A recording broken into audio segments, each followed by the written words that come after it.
Today we review Dig Dug on the original Game Boy. This game was developed by No Production and released in North America and the PAL regions in 1992. It is a port of the arcade game Dig Dug that released in 1982.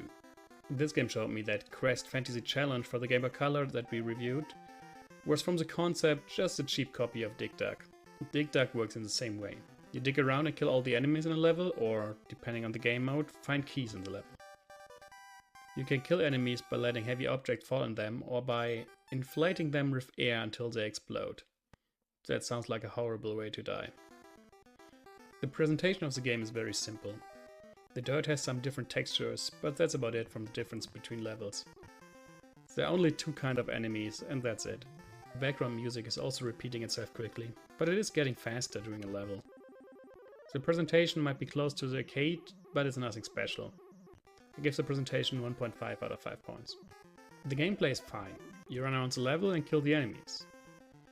Some levels, in which you need to find the keys, have a bit challenging layouts, but in general the game is, well, very arcade-like obviously.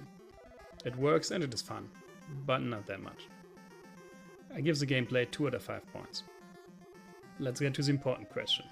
Would I recommend playing the game? No. It is a fine arcade game, but nothing that is really catching me today. I actually like Quest Fantasy Challenge more. I have to admit that it's just a cheap copy and that's 17 years after the original arcade game, but it is more fun. Especially because the enemies in Dig Dug fly so easily through the dirt. In Quest Fantasy Challenge I can and have to make the way for them, and most of the enemies cannot just float through the dirt. That is more fun and at least a bit strategic. I give the game overall 2 out of 5 points.